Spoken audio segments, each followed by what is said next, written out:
Bienvenue sur Africa 24 dans cette nouvelle édition du 12-15. Voici les titres de l'actualité. La Côte d'Ivoire resserre ses liens avec l'Afrique du Sud. À l'occasion de la tournée en Afrique de l'Ouest du président sud-africain Cyril Ramaphosa, 9 accords de coopération bilatérale ont été signés ce jeudi 2 décembre dans le but d'accroître les échanges commerciaux entre les deux pays. Mise en place d'une campagne de vaccination contre la typhoïde au Zimbabwe. Depuis novembre dernier, les autorités multiplient les initiatives pour immuniser les populations, et notamment les enfants, contre cette infection mortelle qui se propage dans le pays depuis 2017. Et la 13e édition du festival de mode panafricain FIMA se tient du 1er au 5 décembre, l'occasion de découvrir de nombreux talents africains grâce à la rubrique du festivalier du jour proposée par Africa 24. Mais tout d'abord, une personnalité du monde du sport s'en est allée. Il s'agit du Sénégalais Lamine Diack, ancien président de la Fédération internationale d'athlétisme de 1999 à 2015. Il est décédé ce vendredi à Dakar à l'âge de 88 ans. Ces dernières années, l'ancien patron de l'athlétisme mondial avait connu des déboires avec la justice française. En septembre 2020, il avait été condamné à 4 ans de prison, dont 2 avec sursis et 500 000 € d'amende pour corruption. Également dans l'actualité, en Libye, la candidature de Seif al-Islam Kadhafi a été rétablie ce jeudi 2 décembre par la cour d'appel de Séba, dans le sud du pays. Le fils de l'ancien dirigeant Muammar Kadhafi pourra donc participer à l'élection présidentielle du 24 décembre. Même si certains observateurs émettent des doutes sur la tenue de ce scrutin. Rappelons que la candidature de Seif al-Islam Kadhafi avait été rejetée par l'autorité électorale pour non-conformité avec les dispositions de la loi. Une série d'incidents l'avait ensuite empêché pendant plusieurs jours de faire appel. L'augmentation des échanges commerciaux intra-africains se concrétise grâce à l'AZLECAf, la zone de libre-échange continentale africaine entrée en vigueur en janvier 2021. La Côte d'Ivoire et l'Afrique du Sud ont signé le 2 décembre 9 accords de coopération bilatérale en marge d'une visite du président sud-africain Cyril Ramaphosa à Abidjan. Il faut savoir que le volume des échanges commerciaux entre les deux pays se chiffre à 500 millions de dollars. Le point avec Ange Leméniot. La zone de libre-échange continentale prend de plus en plus forme sur le continent africain. La Côte d'Ivoire et l'Afrique du Sud ont signé ce jeudi 2 décembre 2021 9 accords de coopération pour booster des secteurs tels que l'énergie, l'infrastructure ou encore l'agroalimentaire. Des accords qui devraient donner une bouffée d'air à ces deux pays et surtout à l'Afrique du Sud qui fait face actuellement à un certain nombre de restrictions compte tenu de la découverte du variant Omicron de Covid-19 sur son territoire.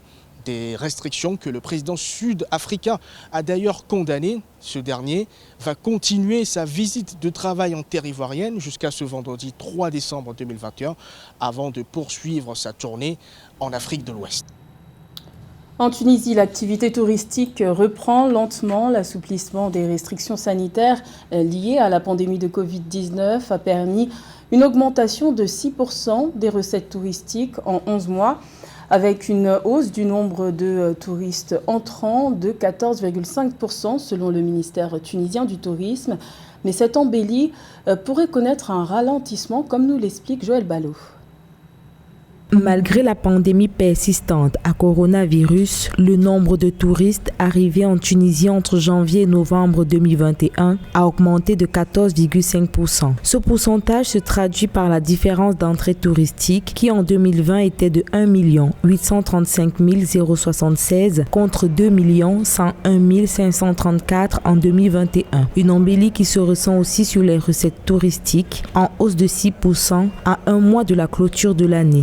Les principales sources de tourisme tunisiennes sont aujourd'hui sous l'effet du Covid-19. Donc il est clair que si cette vague continue et que et on n'atteint pas un pic assez tôt, cela va impacter négativement le tourisme tunisien parce que les Tunisiens vont devoir mettre en place des systèmes de restriction pour pouvoir se prémunir de personnes qui sont atteintes et qui auraient passé à travers les mailles du filet sanitaire installé en Europe.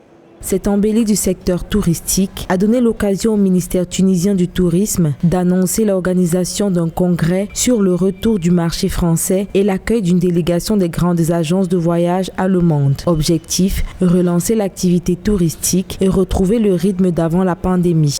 Si ce n'est pas un variant qui est agressif et que effectivement la pandémie se poursuit dans la zone européenne, la Tunisie pourrait chercher à développer son offre vers d'autres sources. Ça peut se développer vers l'Afrique, vers le continent américain, ne pas garder l'Europe comme source principale touristique de son marché. Mais il est clair que si le variant Omicron devient un variant agressif, là c'est la terre entière qui est menacée.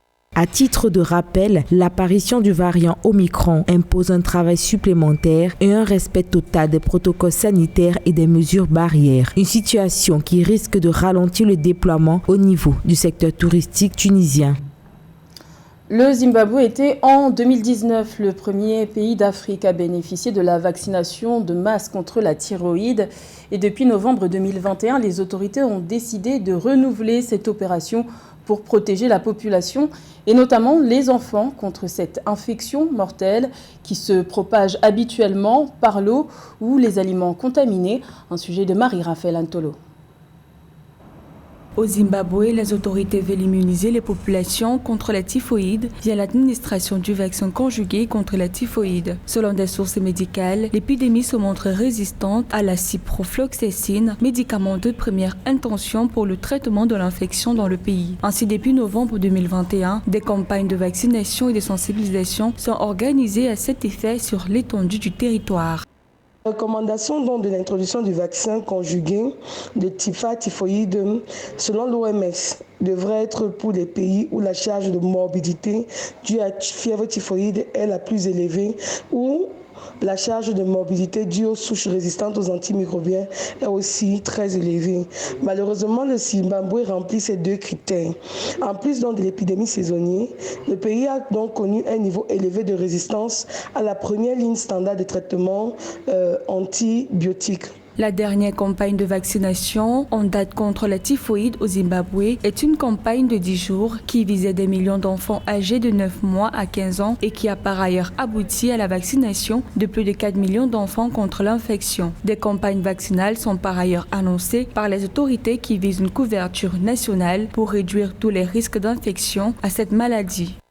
N'oublions pas que la fièvre typhoïde se retrouve dans les zones à haut risque et ces zones ont sérieusement un problème d'assainissement, de propreté, de bonne hygiène et surtout un approvisionnement en eau potable. En complément à la mesure déjà en vigueur, le Zimbabwe élabore également une feuille de route pour éliminer le choléra sur son territoire d'ici 2028. Cette feuille de route va ainsi se consacrer au renforcement des infrastructures pour assurer une couverture adéquate en eau et en assainissement selon les autorités médicales du pays.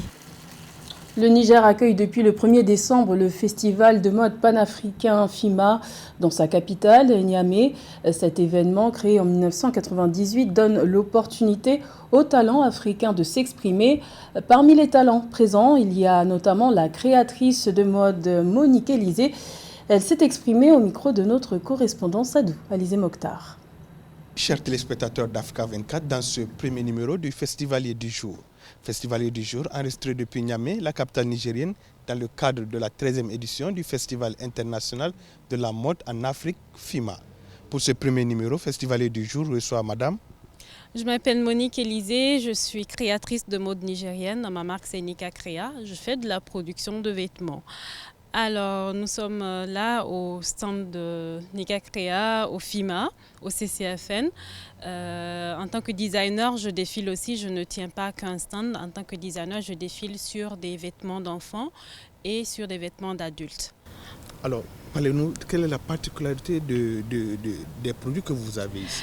Alors, en tant que designer, je fais des vêtements pour des enfants et des femmes.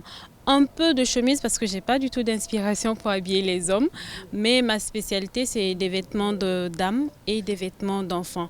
Donc vous allez retrouver dans mon stand ces types de vêtements-là, style européen, style africain, un peu de tout parce que c'est de l'art, il faut s'adresser à tout le monde. Et j'ai aussi des petits t-shirts qui font la promotion du pays avec de la broderie 227, la carte du Niger, etc. Voilà. Voilà, chers téléspectateurs, c'est tout pour ce numéro de Festivalier du jour. À bientôt sur Africa 24. À la rencontre d'un jeune sportif aux grandes ambitions, il s'appelle Bakary Samaké. Ce jeune athlète qui travaille d'arrache-pied pour réaliser son rêve veut devenir champion du monde dans quelques années. À 17 ans, il est déjà professionnel et à l'étranger car en France, cela est interdit avant la majorité. Un portrait à découvrir avec José Douglas. Bakary Samaké, un nom à retenir. Ce jeune Malien nourrit toujours l'espoir de devenir un grand boxeur et navigue entre la Belgique et le Luxembourg pour débuter sa carrière professionnelle. Il a déjà enregistré 6 victoires en 6 combats, dont 4 par KO. Il aurait pu choisir le basket avec sa taille. J'ai commencé la boxe à l'âge de 8 ans. Avant la boxe, j'ai pratiqué le football et le basket. La boxe m'a permis de m'épanouir et avoir plus confiance en moi. J'ai aussi une 50aine de combats éducatifs et j'ai été champion de France minime et cadet. Il est passé très jeune chez les professionnels, une exception pour son âge, dans la catégorie des super welter et chez les moins de 69 kilos. Son dernier combat remonte au 13 novembre au Luxembourg où il a battu le Hongrois Georgi Mizei, KO au 2e round. Un autre combat est programmé le 18 décembre 2021 à Deauville contre le Français Youssine Moulaï. Je suis passé pro rapidement car depuis tout petit, j'ai une boxe plus posée, plus mature. Mon père m'a toujours entraîné d'une certaine manière et un jour il est venu me voir, j'avais 17 ans, il m'a demandé si j'étais prêt pour de grands combats. Je lui ai dit oui. Il n'a pas connu la case amateur ni participé aux derniers Jeux Olympiques comme certains boxeurs amateurs et notamment Brahim Asloum au JO de Sydney en 2000 et Tony Yoka au JO de Rio en 2016. Il était aussi mineur au moment de ses débuts en professionnel et c'était le 5 juin 2021. Son papa est aussi son entraîneur et a déclaré qu'il ne veut pas brûler des étapes. Bakary Samaké s'est forgé un physique à la hauteur des exigences du sport de très haut niveau et a ajusté son style de boxe pour devenir professionnel. Il compte plusieurs mois de travail intensif et de sacrifice à travailler sa vitesse d'exécution et d'explosivité. Après ses 6 combats et 6 victoires, le jeune Bakary Samaké compte inscrire son nom dans le palmarès et l'histoire de la boxe. Dans le reste de l'actualité, la 25e édition du championnat du monde féminin de handball 2021 se tient en Espagne du 1er au 19 décembre. Sur les 32 sélections qui prendront part à cette compétition, 4 équipes représenteront le continent africain. Il s'agit du Cameroun, de la Tunisie, du Congo, Congo-Brazzaville et de l'Angola, meilleure nation africaine de handball qui enregistre sa 15e participation. Les matchs à suivre ce vendredi sont Russie-Cameroun et France-Angola. C'était le journal de la rédaction. Merci de l'avoir suivi. L'information continue sur Africa 24.